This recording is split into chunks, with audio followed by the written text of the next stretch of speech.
In the G60 program, we began using the Vulnerable Adult Survey, or the VES 13, as a way to help determine people's level of function and to help start planning for their discharge as soon as they are admitted to the hospital.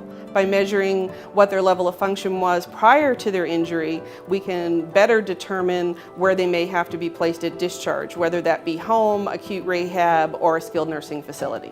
Patients who are going to go to any kind of a rehab facility generally need to have at least 2 services that say that they need rehab services. So if you can tell by someone's VES survey that chances are they're not going to go home, then you can be sure you have the various therapy services seeing them as soon as possible. The VES 13 survey actually has only 4 parts. It takes less than 4 minutes to complete, and you don't even have to have someone who is a healthcare professional do it because it's just very simple questions.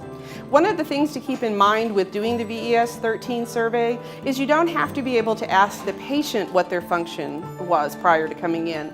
You can ask either the patient or their family. The first question just has to do with how old is the person, and they don't even score any points until they're 75 or older. Next comes their self-assessment of their health. How do they compare their health compared to people their own age? Do they think they're in good health, fair health, poor health? Then we move on to what tasks, common tasks can they accomplish, and then what kind of physical traits. So for instance, although you may not want to wash the baseboards of your home, would you be able to do it? Would you be able to scrunch down and wash a baseboard? How far can you walk? And it goes from can a person walk simply across the room to can the person walk a quarter of a mile. Then it asks some other questions such as, are you able to go pick up your own prescriptions? Are you able to balance your own checkbook, or does someone need to help you? What kind of tasks can you do at home? Are you able to carry a plate from the dining room to the kitchen? These numbers then you look at what does the person totally score. If a person scores less than 3, then they're considered not to be a vulnerable elder.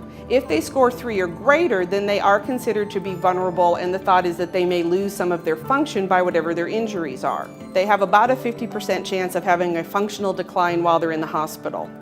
People who score more than 3 points, 40% of those people will probably not be discharged to their home. They will go to some sort of a rehab facility, whether that be an acute rehab or a skilled nursing facility.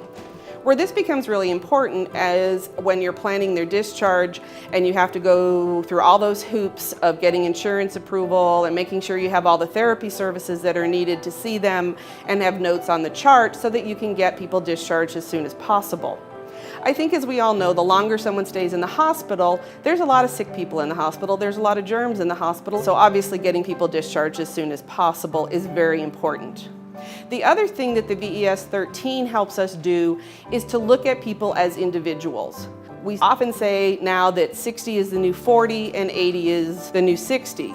Well, we have people come in that are 80 and they have a better functional scores than some of the patients we see that are 40.